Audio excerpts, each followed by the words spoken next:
Welcome back to another episode of Between Two Shirts. It's funny, again, another lockdown for us. And what is it? Is it a Tuesday night or Wednesday night? I don't know what night it is anymore. But what are you doing right now, mate?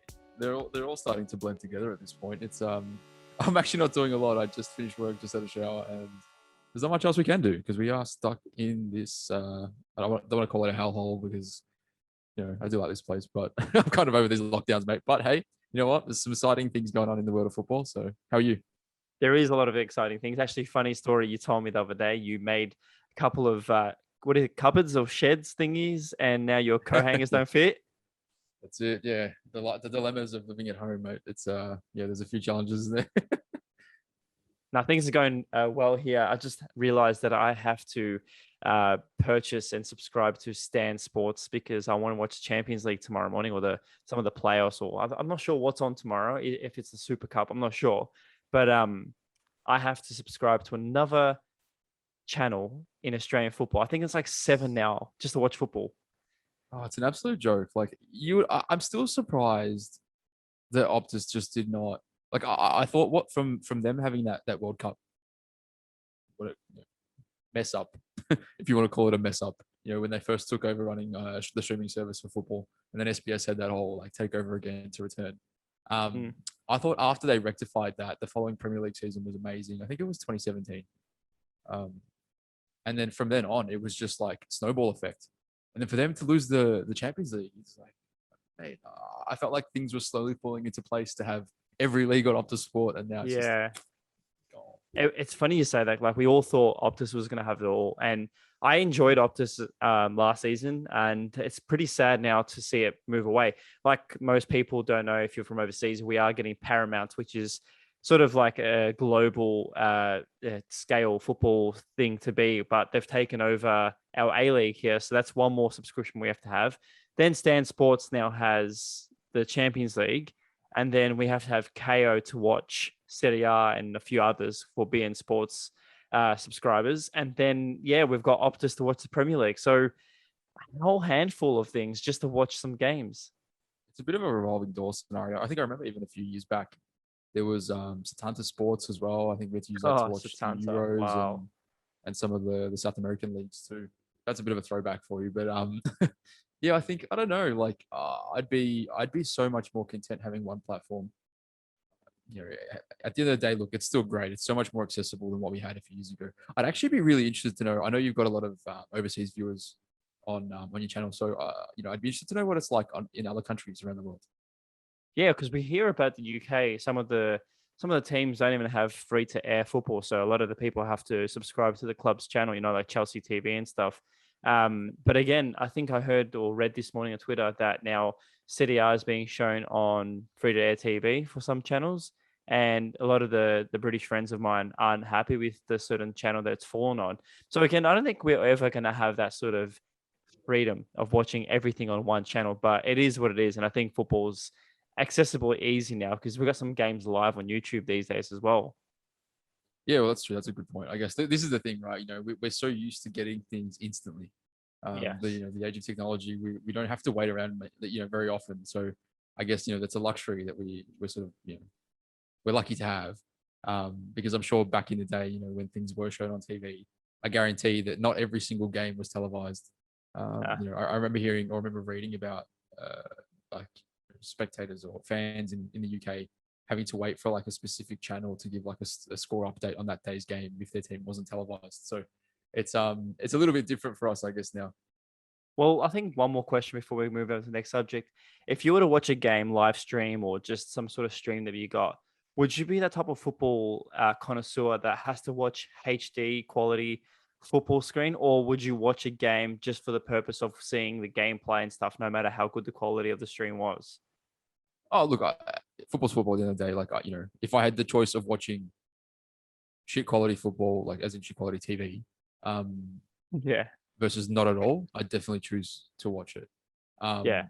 In saying that, there is nothing better than watching football in 4K. It is so good. It's very hard because I think one of the things I've been reading up on is that there's a lot of broadcasters that broadcast in HD, and it doesn't upscale to 4K that well, which is interesting again. But What's the thing? Everyone's got different TVs. Everyone watches it on their phones. It makes no difference. exactly right. And that's the challenging part, I guess. As technology evolves, do the clubs reciprocate? Obviously, it's an expensive investment because these cameras aren't cheap, especially No. the broadcasting ones. So I think there's nothing better. I think Audi, what is it? Is it Champions Cup or whatever it is, the preseason tournament that goes on in the States? Yeah. I think that's filmed in 4K, and there's some really good YouTube videos if you want to watch. If you've got a 4K TV and you want to watch really cool like footage of football, watch it in 4K. Oh, let's check that out. So, conversation-wise, you've got a bit of a controversial trio there. You've got Inter Milan for not Inter Milan. Sorry, I got Inter Milan. You've got Chelsea for a certain player that someone has now left Inter Milan. You've got Barcelona and PSG in the background.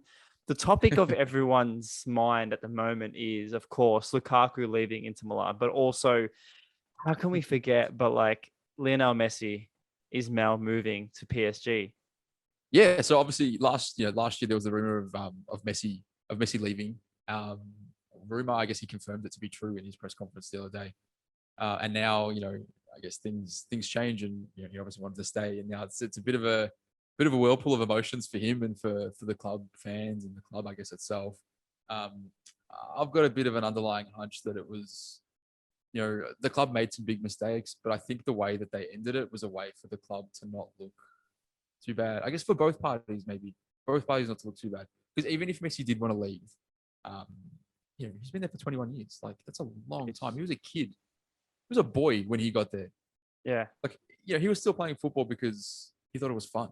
He had no idea that was going to eventuate into what it was going to eventuate. Like, that's next level.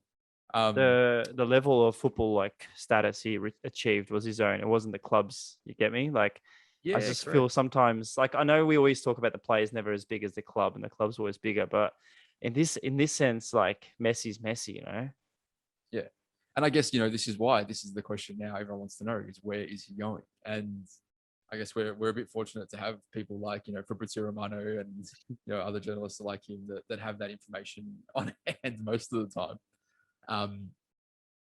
But I think, for the football purist, I guess PSG seems the most likely. But for the purist and for someone like myself that would love to see, some sort of emotional transfer involved, the likelihood of like a Napoli or a Boca Juniors or even Newell's Old Boys, I think it would have been great to see, just to have that relation or correlation with Maradona's career. It would have been something spectacular. Yeah, so and so. I'll have to go against that, because I feel like, even though again Maradona was an all-time legend, I just feel Messi's got his own story to tell. And like you said, 21 years at at Barcelona is amazing. So moving to a club like PSG, in this sense, is more so a decision that I think would be great for marketing, great for the sake of, his fellow Argentinian coach, Pochettino, to work alongside him. So we've got that there. And then going, back to that sort of formation with Neymar. And I think, again, correct me if I'm wrong, and to people listening, please let me know. But when Messi made his debut, like, it was at that moment of time. Was it Ronaldinho that he subbed off, or who was Deco? I can't remember.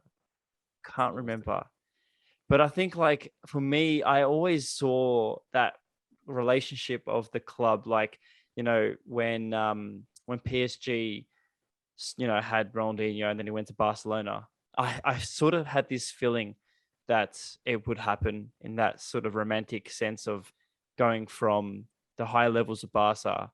And every generation there's going to be big clubs and small clubs, yeah, like the powerful and the weak. So we remember Nottingham Forest, we'll remember Blackburn, and today they're not so powerful as they were. But I think PSG at the moment is that Napoli level in today's generation of kids. Like, think about it, yeah. The kids watching today, the 15-year-olds to 20-year-olds, yeah, the young ones. PSG to them is like god level compared to us, who grew up watching Maldini's and stuff. So AC Milan to us was god level. Now AC Milan's is in that god level. You get me? Yeah, I can see what you mean. I think, and you mentioned Napoli. I think Napoli was at a different time, especially when Maradona moved there, because they were at turmoil. He essentially turned them around. Football was a different time back then, you know? It's completely different, but I think I can see where you're coming from. You know, maybe more so from like a league sense. You know, like back then, Italian football was huge. All the big players Yes. were going there. So The you know, you culture compare that to was PSG. Italian football, you know? Exactly right, and I think that's I do agree with you to that sense, and I do agree that he's got his own path to sort of pave. But I think it would have just been nice to see that. Oh, I would have Messi loved to on the have back seen of a him. Boca shirt would have been great. I would have loved to have seen him go back home. I would have loved to have seen him, you know, go to Man City, even though I'm a United supporter. I would have loved to see him in the Premier League, but I doubt he would have ever gone to the Premier League because I just don't think, you know, marketing in that sense, like even though, you know, both teams aren't Adidas for him, you know, with his Adidas sponsorships, I feel like PSG just suits the vibe of elite Messi sort of promotion. I feel like it's just so romantic seeing him in that sort of city, Paris, maybe 1-2 years ago. I think he's offered a 3-year contract. Whether he plays the 3 years there, there's still possibilities. You know, I'm just happy he didn't end up in the MLS. Yeah, I don't think he's that type of player to wind down in the MLS. I don't know. This is the thing too, right? Like if this happened 5 years ago, we would have no doubt that PSG would be next because he's still, you know, he's basically still in his prime. And I know he's an elite footballer, and you know he's not past his prime. I don't think. Well, you know, maybe he's past. He's probably not as as athletic as he was, and doesn't run as much as he used to. But yeah, I think this is why everyone's throwing up other options outside of PSG, even though it's all but confirmed. If he was like, you know, he's what? Is he 35, 36? Yeah, well, even saying that age out loud sounds old. I'm about to hit 30 this year, and my bones are hurting me.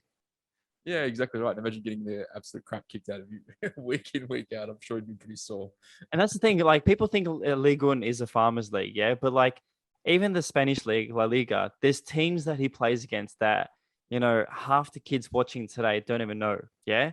And that's the thing. Yeah. Like even though we love Serie A and the Premier League, but I just feel like for him, no matter where he goes, he's going to get judged, and there's going to be moments of, you know, doubt for him. He's probably going to have a terrible game against certain teams in Ligue 1, and people are going to judge him and say, oh, he should have gone here, he should have stayed there. But I feel like in the marketing sense, PSG was the only way for him. Yeah, I can. Yeah, you can understand that. Like, I'm just waiting for this big grand announcement of him under the Eiffel Tower or something extremely dramatic. Yeah, exactly. Oh, yeah. For context, for people listening as a podcast or on YouTube, this is recorded. I think, as we say, it's 9:35 p.m. on Tuesday night Australian time. So as of now, it's not fully announced, but there is rumors. I think was a 3-year contract, contract at PSG. The fact that he's playing against Neymar and Mbappe, and also let's just say, hopefully, he doesn't become friends with Icardi for certain reasons. But that even that front three, what do you think about that? That's obscene. The front three, the whole squad. Like you look at the additions that they've made, you know, with Donnarumma, Hakimi, Sergio Ramos. Like I know, you know, a couple of those.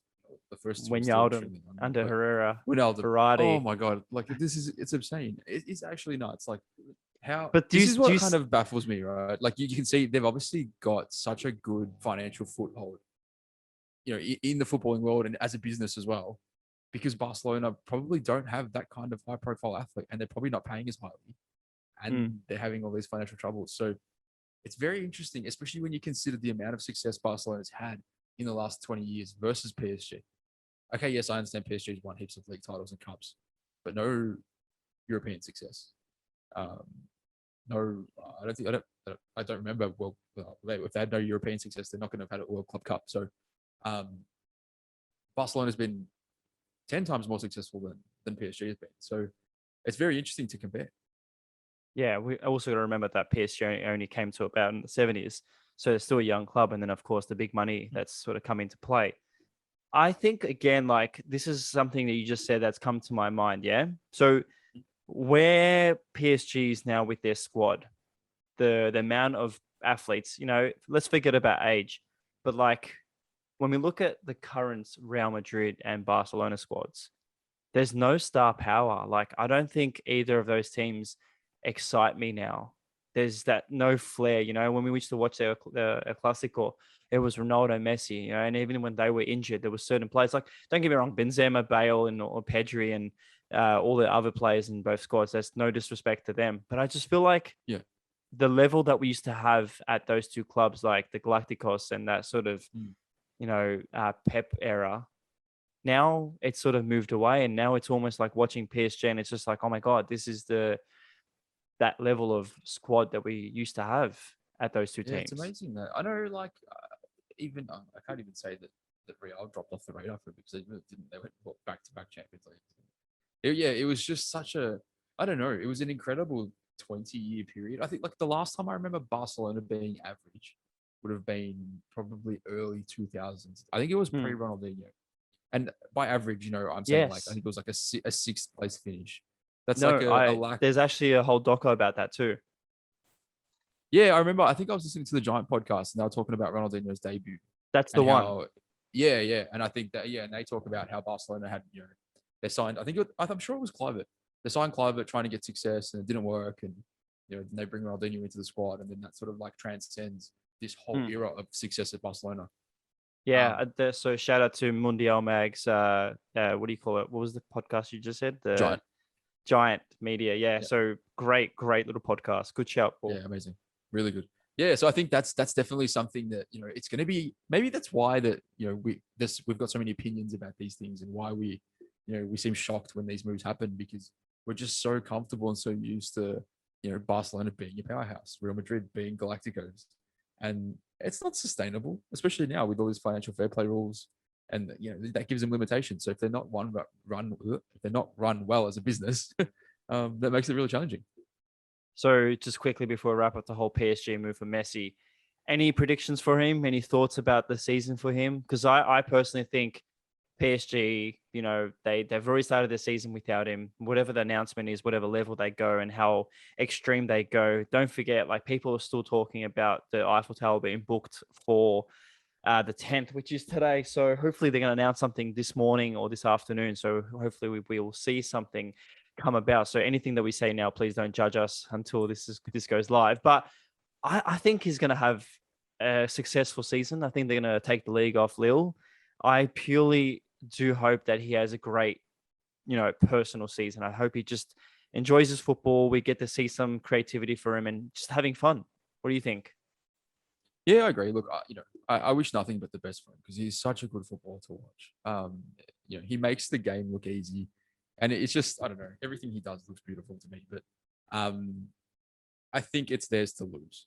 This is where the pressure I think comes in. We spoke about England with the Euros. With that expectation of everyone thinking they're going to win it. I think now this is where PSG is at. I think PSG is going to be at that point where they've got no reason to lose anything, really. With the squad that they've got, the depth that they've got, there's no reason that they should be doing anything but absolutely destroying everyone. I know, and the beauty of it is that this is football, and the better team on the day can win. So that doesn't necessarily mean that PSG is going to turn up. Agreed. Now, look, hopefully for their sake, their European sort of story continues on and they can finally get that trophy. And talking about the financial status of PSG as well as Barcelona, like it's crazy times because then we hear the stories about Inter Milan and their sort of status at the moment with the fees and the funds and selling off players and Conte leaving because of, the fear of, I don't know if I read a story before, but he was told 4 games before the end of the season that, there was a certain movement happening where the financial backers had issues with their bridge loan. There was money owed. They've only got a fifth of their loan to pay off the fees. So then they basically warned Conte saying next season, we're going to have to sell players off. We want you to stay. And he's like, nah, I'm leaving.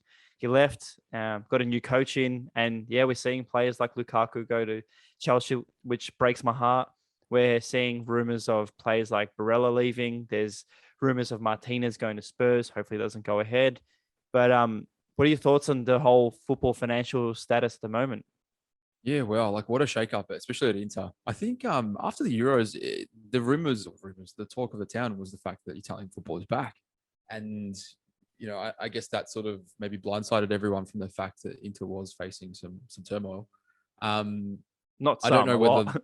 well, yeah. I don't know whether that's enough to judge the whole league. I don't think that's enough to say that the whole league is in jeopardy or the whole league is in financial trouble.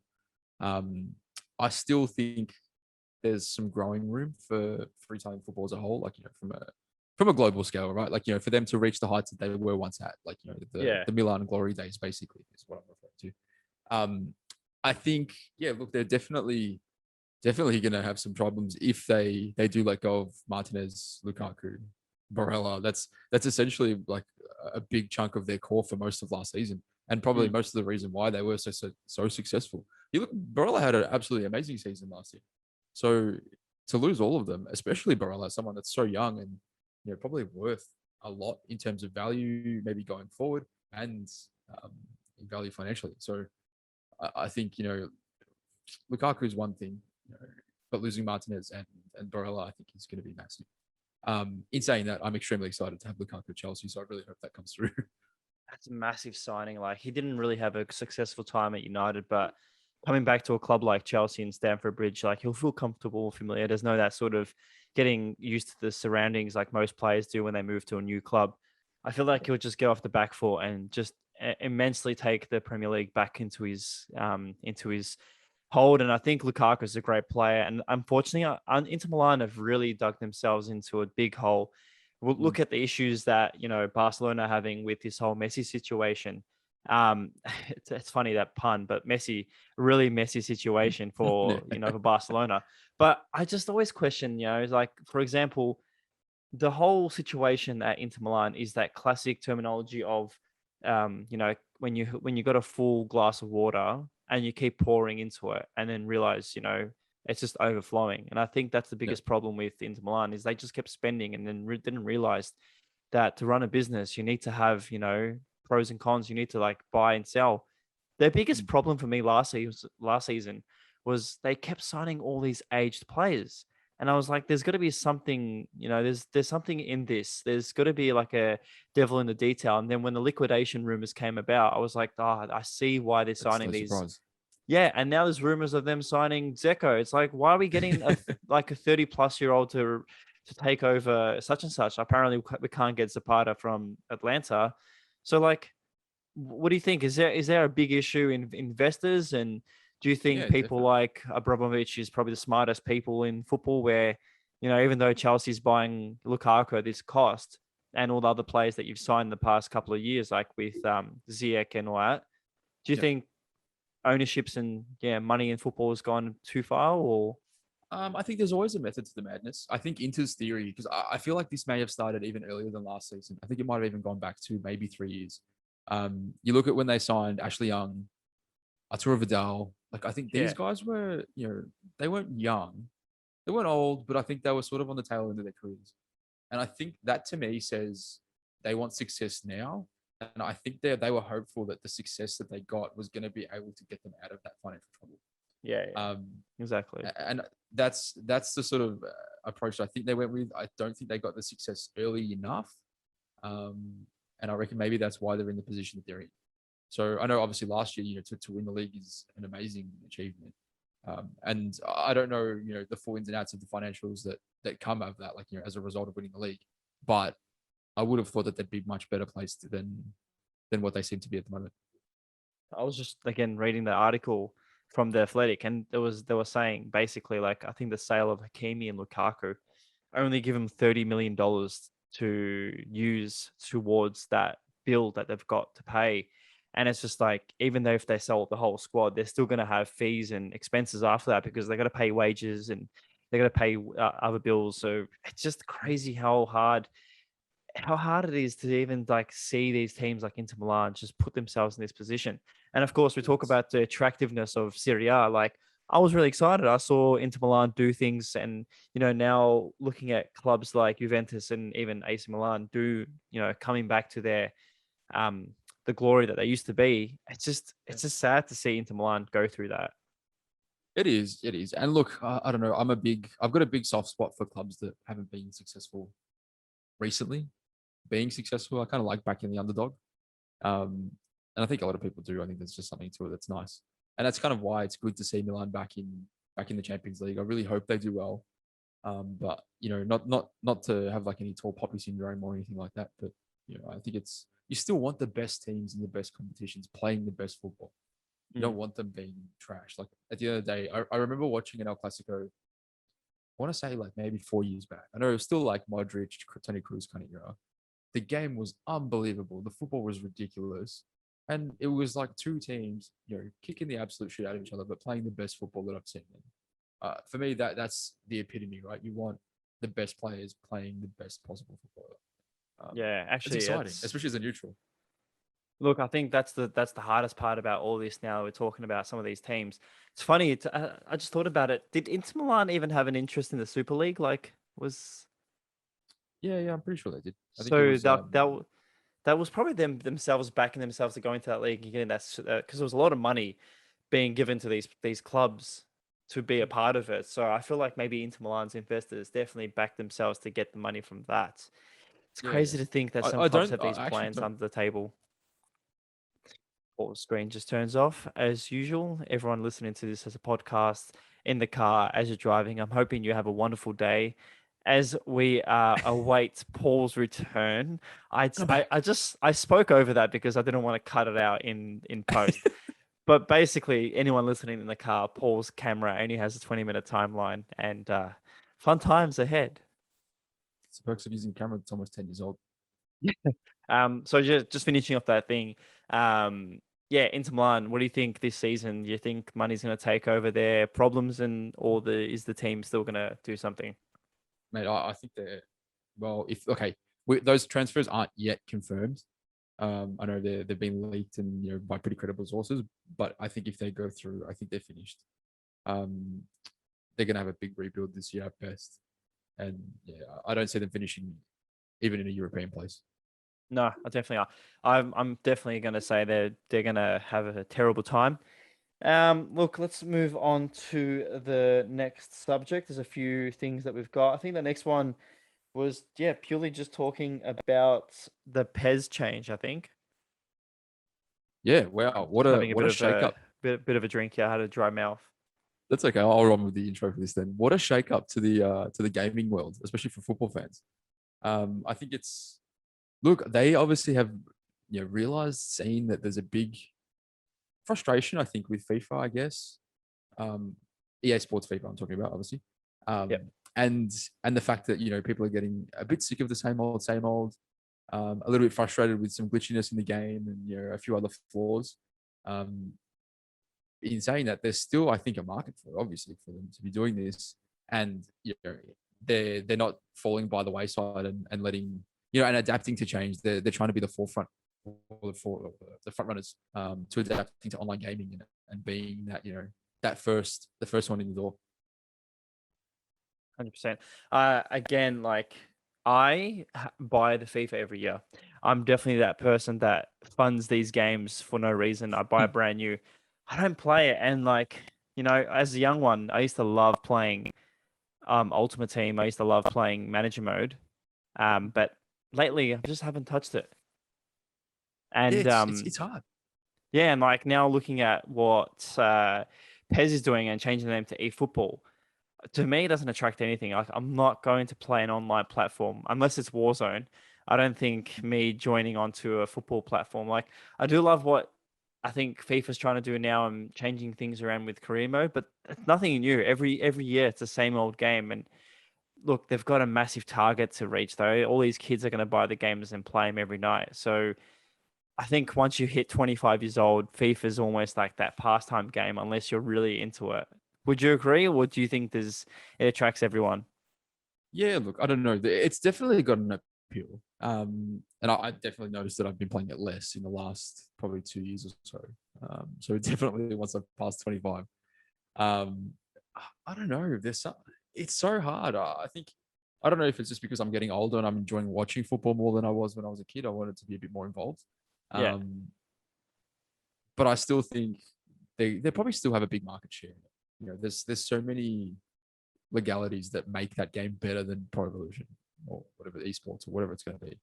Um, the fact that they're slowly losing clubs. You see them losing the likes of, I guess, Juventus is probably the most high-profile one that they've lost. FIFA lost. Yeah, Sorry, FIFA lost. Yeah, Piemonte Calcio, like that's a shambles. For me, that can't happen. If you're going to be the elite, you need to have the best Yeah. of the best. And you can't, I don't know, you can't allow for that to happen. I know, obviously, is it Konami that run Pro Evolution? Yep. Yep. Yeah, they're obviously going to pump big money into small sections, and causing little cracks like this in FIFA can cause some serious problems. So I think this is going to be a good year for gaming. Maybe this is going to be the opportunity where we get past the same old and we get to this next level. It's going to be crazy because you can there's thousands of videos on YouTube and around the web about how much effort goes into making FIFA and how much we complain about it when it does come out. So it's going to be interesting to see how they can level up from here, because I think from memory there's about a 4-day break between releasing the game and starting the build of the next season. Yeah, well, I've watched a lot of the recent promos for the FIFA, and luckily enough, actually one of my clients is a part of the creative design at EA Sports, and Eric, I think his name is, recently did a video with Clint Dempsey. They went fishing. It's the small things like that I love about FIFA. Their promo is amazing. I think everything marketing about FIFA, the soundtracks about FIFA is what I always remember. I've never been a fan of Winning 11 or whatever they used to be called before Pro Evo. And even Pro Evo, when I bought that one year, I just didn't connect to it. I just felt so out of connected, like just no connection to the game. FIFA was always this thing that everyone else had. The biggest problem for me is like I just fell out of love with the career mode. I fell out of love with the dedication to Ultimate Team, but I do watch a lot of esports. I do watch a lot of like the City guy, Marcus Gomes. I watch his, E-League stuff when the A-League starts. So would you say that they're more attracting now the competitive, gamers, and sort of creating that atmosphere for future kids to join this and actually make a job out of it? Or do you think it's still attracting everyone and you and I have just aged so much that we don't care anymore? No, I think you've actually, I reckon you hit the nail on the head. I think the games now are made for being as realistic as possible, which means you have to be good at the game. You can't just be your average Joe. Previously, like if you go back to like FIFA 2001, you could just smash triangle, sprint through everyone, and then just shoot. Yeah. You know what I mean? Like, and I'm talking from a PlayStation perspective. Sorry to the Xbox people.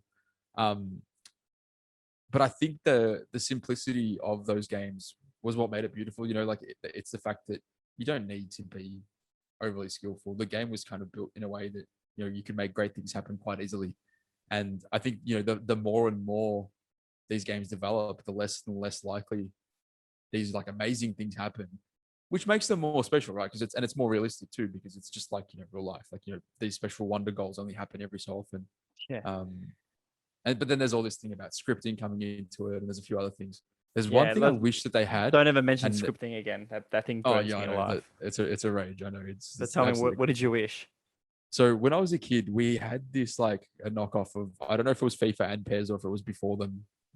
It was on PlayStation 2, so it wouldn't have been before FIFA, but it was definitely, it could have been a knockoff of PES or amalgamation of it. It was called This Is Football. All the player names were a mess. I think they might have had like 5 player names. Had all the way through to Australian NSL. Oh wow. Who I actually think Ange Postecoglou was in a South Melbourne squad at the time. Oh wow. I remember actually a relative of mine was working with a player that was there. So I remember always selecting South Melbourne in that. But that had the best feature. It had a double footer studs up tackle option, right? Which when you didn't have possession, you could double foot someone and it'd be an instant red card. The same button when you had possession would be a deliberate dive. So you had the option of either deliberate diving, and it was so good because it was like if a player got close enough and hit the dive button, the ref would get sucked in and get a free kick. But then at the same time, if you hit R2 when you don't have possession, double foot someone, instant red card.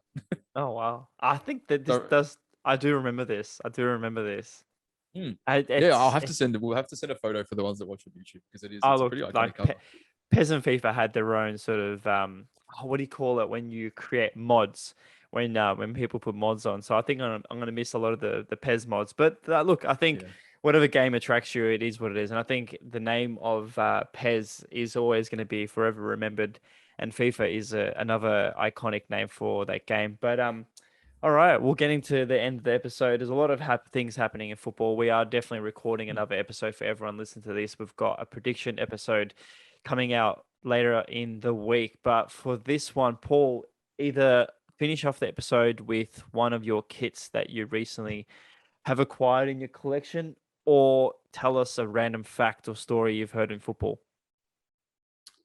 Okay, I'll give you one of the kits then. At least that's an easy one because I'll give you one of these ones. This one's really cool. This is actually probably one of my favorite from the latest box that we picked up. And this was going to be for the new pop up, which is obviously up in the air at the moment because of lockdown. But obviously PSG, early 2000s, Ronaldinho, reminder, Arteta.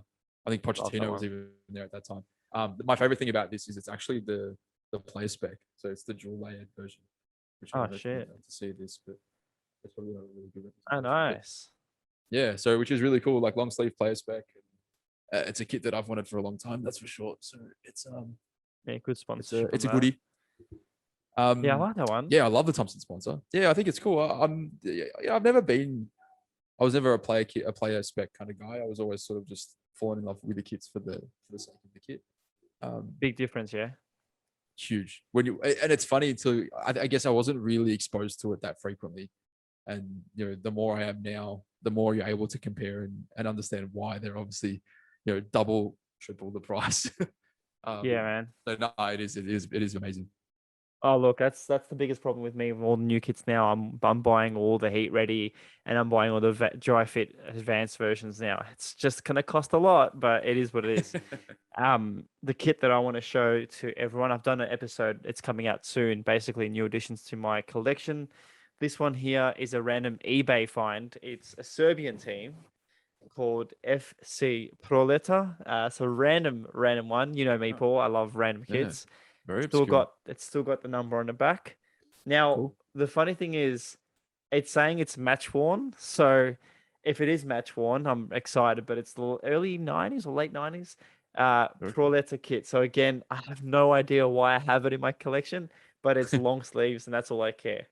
That is sick. It's a sick design too. It looks so nice. Has it got any stains or anything on it? No, it's got a few pools, and it smelled really bad when I got it, so I kind of I didn't wash it. I'm not that bad of a person, but I did spray that my wife told you about. Yes, look, I think whether it's match worn or not, I have verified it by a few people that support the club, and they've said that the club wore that, and there's photos of them online. But the thing with this kit is, it's so Balkan, and that's why I love it. So I thought, why not add it to my collection?